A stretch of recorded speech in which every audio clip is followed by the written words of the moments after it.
Potpourri. Bonnet de Douche. Hello and welcome to the latest minisode by Blackmans Bay Studios. My name's Keith and this is my old mate Keith. Pleasure to be here, thank you. Yes, we've decided to do the show together, seeing as Mick flatly refuses to go on Facebook. So hopefully it will go down pretty well. What do you think? Cut, fucking cut! Oi! The fucking hell do you think you are? What are you playing at, you mean? I'm doing a scene here, mate. Yeah, a bloody scene. I'm the director and the co-founder of Blackmans Bay Studios. I should be in this as well. I'm pulling the weight, mate. Let me tell you, It's a load of bollocks. I'm taking all the comments on Facebook you don't want to know. Yeah, don't want to know. I'll do the show myself. What's the big deal? Because I don't want to be on Facebook. What's the big deal? I don't know. You want to yourself, don't you? Hey. Good job you're not made of chocolate. I should eat yourself. Don't get arsey. Don't get arsey. Just calm yourself down. Be professional. We've got a show to do, all right? You're trying to take over. Just be professional, okay? Calm down. Be professional about it, all right? We can have the argument later. Yeah, we will and all. Right. Well, go on then. All right. Your fucking show. Christ. It's not my show. It's our show. You know. Anyway. Right.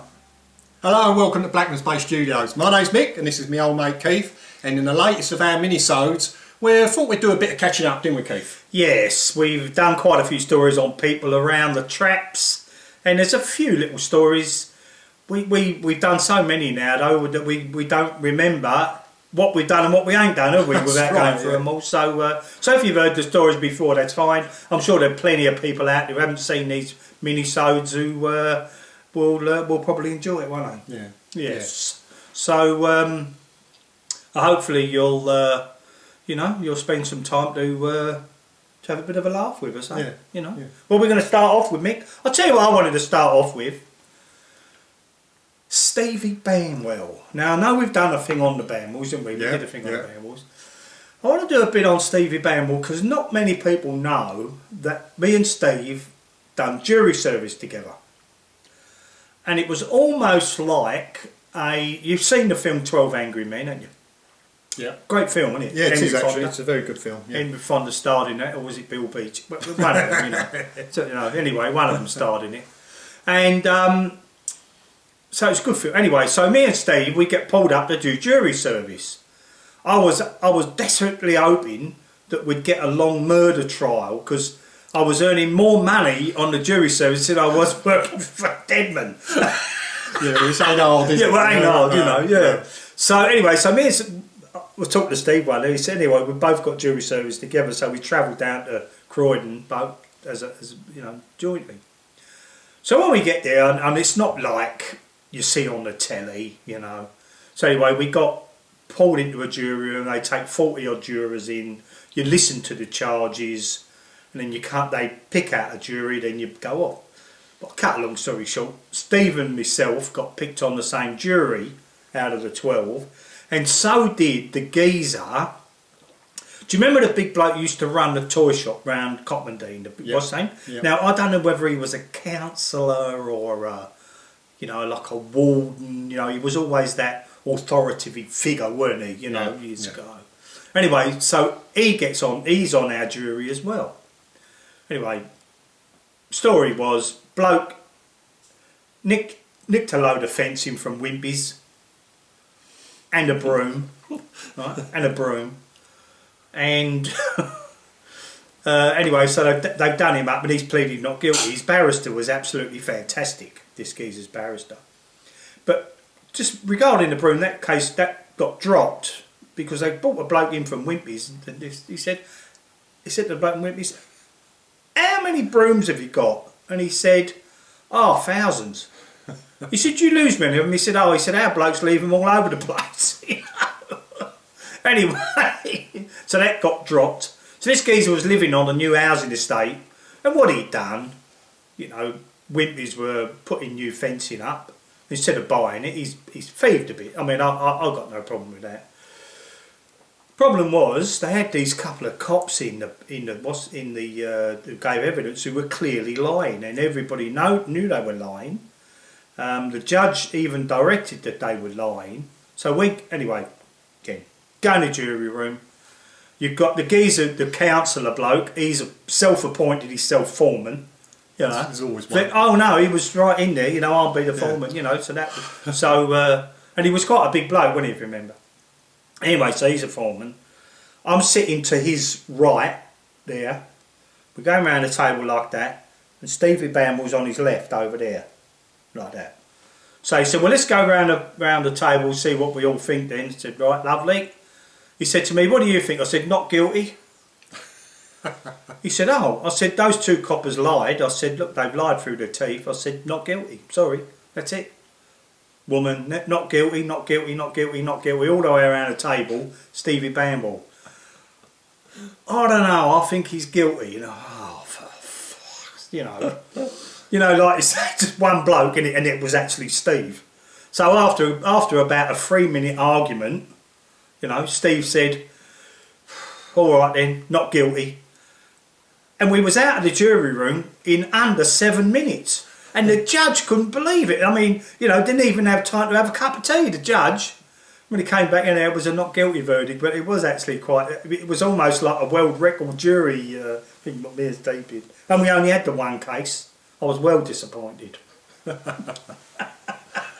I tell a story about the cafe? Yeah, go on then. If you remember in the minisode Cushty Diddlos, we talked about the big fight up behind the shops at Cotmondine.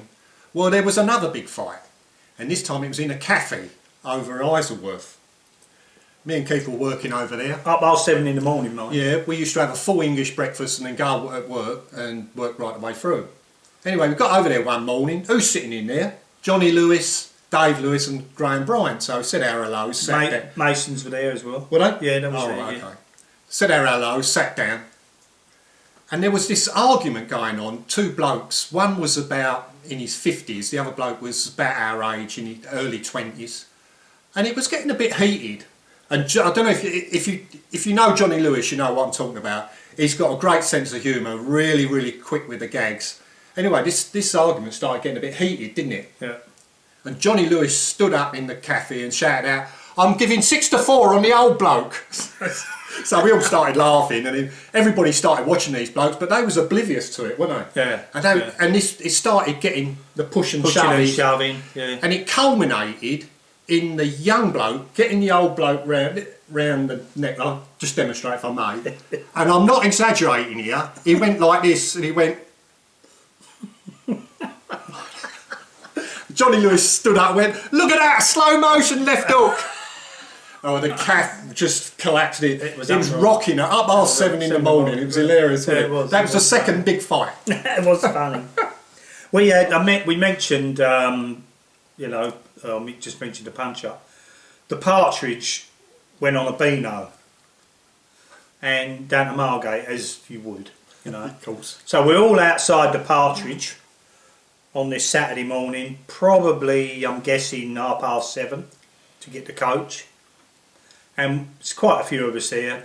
Fred Payne comes out, and Bill Beach, he could wangle his way in anywhere, persuades Payne to open the public bar up, so instead of standing around outside, we could all just stand around inside, wait for the coach. So he opens it up, we all flood into the public bar. Payne goes around the back, and Bill Beach goes straight behind the bar, starts getting some beer out, passing them around, and Payne comes out. He said, what are you doing? He said, I thought we was going to have a drink, you know. No, Bill's like, I said, wangle his way in anywhere. Yeah. The next thing you know, Fred Payne's opened the pub. One of the very few times he ever really did afters, or no, this was beginners, wasn't it? Yeah, beginners. You know, so anyway, we all go off down to Margate. First place we go to, stop at the halfway house, as all coach parties did in them days. Get in the halfway house, there's quite a few coaches outside, and it's off, isn't it? Right? There's like, I don't know who started it, I don't know what happened, but of course Partridge Les was right in the middle of it, you know, and it was like a Wild West punch-up. You know, you've got that bad Snitchy Dennis and Jack Spratt got on a table and jumped out the window. If you remember those big square windows in the front, what's that? They got into, and they jumped out because, you know, it was getting a bit naughty. Benny King, he got hold of a bar stool and he threw it across the room at this guy. The bloke caught it, swung round like that, threw it back like that, and knocked Benny King's two front teeth out. And funny enough, I don't remember anything else after that. Going, you know, we obviously went down about, but I don't remember the trip. The only thing the memory stays in there is that. Yeah. You know, Yeah. it's you know. Why don't you do? What have you got written down there, Mick? Well, you mentioned Bill Beach there and about how he wangles his way in. I was thinking about Bill, and one of the stories I never told was Bill being very, very sharp, wasn't he? Yeah. Sharp as a needle. Yeah. Very rarely left himself open for any reason. And we were going to work one morning, and we just went round Hyde Park Corner. I was driving up Park Lane, and Bill was sort of 1,000 miles away, and he went, "It's funny, isn't it? You just don't see any black cars anymore." The worst place to say it, Park Lane. And I'm going, yeah. Oh, look. I went, a big limousine. I said, "Look, there's a black car there." He went, "Oh, yeah. About another 50 yards. "Oh, Bill, there's another one over there. Look, another black car." He went, Yeah. So another 50 yards. "There's another one over there, Bill." "Yeah, I can see it. It got a bit like, "There's another one over there." All right, fucking all right, don't keep on." Very unusual for Bill to leave himself open, isn't it? No, that's right. Yeah, he would. Yeah, he was very careful usually what he said, wasn't he? Yeah. You know, so there was no sort of comeback. When we left school, Ray Banwell got a job and was working. I use the term loosely. Was working at the civil service stores in the Strand, in the wine cellar, and he was going to actually train to be a perfect job for Ray. Was actually going to be trained to be a wine taster and bit of a purveyor of fine wines and all of that. Yeah. So and he worked up there for quite some time. Anyway, he said there was Martin Hodson, myself, and Martin Joyce. It was. He said, "We're having a beano, a mystery beano. Do you want to come on it?" I said, "Yeah, okay, that's all right." So he said, "The trouble is the coach leaves the Strand at about 7:30. So he said, we don't know where we're going." So I said, "Okay." So we get up early in the morning, before 5 o'clock, get the earliest train we could up to Charing Cross, or got our way to Charing Cross. Civil service stores just across the road up the Strand. So we pile in this coach. They load the beer in the back, and the first thing we said is, "How about a beer?" They said, no, we're not. We got designated stops when we're going to open the boot up and have a beer. So we all got on there. Where do you reckon the first place we stopped to have a beer, Mick? Now, bearing in mind we were up at before 5 o'clock in the morning to get what's the name? Yeah. You remember the little lay-by Dee's garage leading down to Cripples Corner? That's where they stopped. Me and bloody. Me and Martin Hodson was ropeable, and Ray said, I'm sorry, like, all that way up there to come down to fucking Dee's garage. Oh dear. When we did our minisode about Barry Wheeler, Yeah. I told the story about Blackie the dog and what a nuisance it was. Not the dog's fault. It was Barry and Rita's fault, I have to say, the way they treated it, leaving it at home all day. That's been covered. But how did they get that dog? Well, what happened, we used to go to a dart match on this big old coach, right old thing, wasn't it? We used to call it the Bangladesh Express. And we got on there outside the Partridge one night. Me and Sandy was sitting towards the back. Barry and Rita got on, sat down the front. And all of a sudden Rita turned round and said, "Hey Mick, I'll give Barry an ultimatum." I said, "Oh yeah, what's that?" She went, "I want a dog or I want a baby. And we're getting a dog." So that's how they come by Blackie. Well, it's typical Wheeler, isn't it? Oh yeah. Oh yeah. In there with the ultimatums. What happened in 1066, Mick? Battle of Hastings. That's right. And there was another Battle of Hastings in about 1962, 1963. Mods and Rockers. Yeah. Yeah. But there was another Battle of Hastings. It was about 1965, something like that. when all the Cray boys go down to bloody Hastings, I don't know all the details, but apparently anyway there was a big punch up, there was a shooting, you know, and some of them ended up in fucking Borstal. I know Graham Bright ended up in there, but and that was also dubbed the Battle of Hastings, wasn't it? Yeah. That went round. Oh dear, you know, that was quite a big deal back in them days. Yeah, it was. Round Yeah. the Cray anyway, wasn't it? Yeah. You know? Because we could always.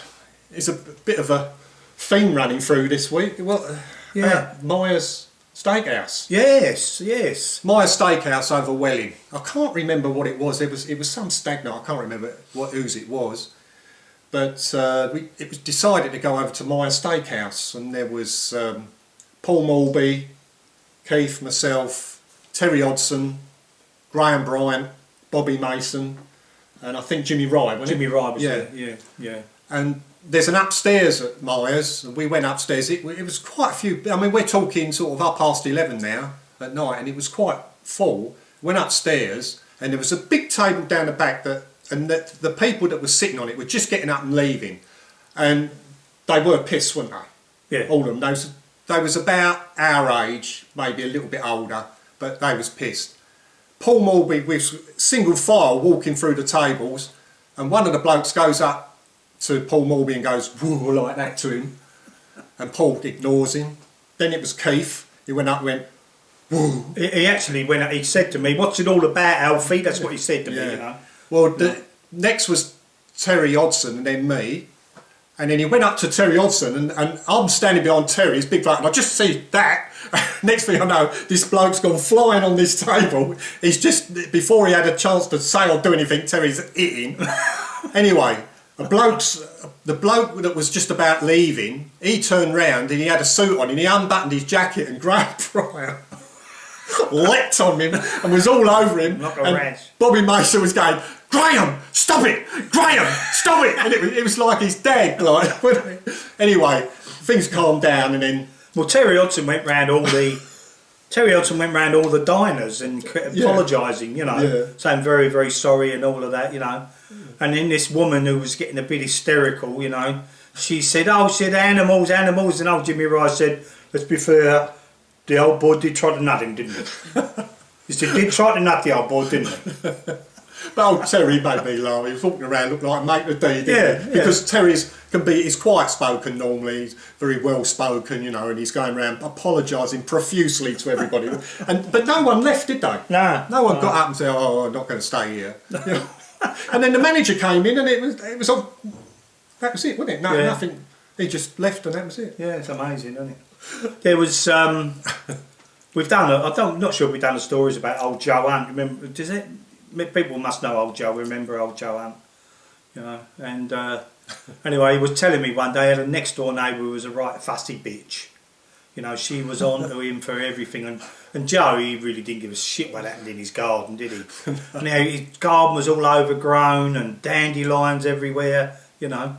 Anyway, one morning this woman's banged on his door, complaining that all the dandelion seeds, you know, when they pop out and they blow off and go over like that, but his dandelion seeds were going all over her garden. Old Joe turned around and did, you know, what do you want me to fucking do? Go over your garden and fucking blow them back again? I can imagine what. Classic Joe Hunt. Yeah. Oh well. Have we had enough, Nick? Yeah, I think we have. Yeah. Yeah. We want to get here a bit earlier next time. We're gonna have a serious chat when this is over. Well, yes, Yeah, have a sort out. Yeah. You've got a computer, get yourself up on Facebook, haven't you? You need to remember who I am. Huh? Co-owner, director, co-founder, Blackmans Bay Studios. Anyway, till the next time, hope you have a great week or 2 weeks. We don't know what we're going to do yet, do we? Yet, we'll think of something. So we'll see you very soon. Yeah, bye-bye.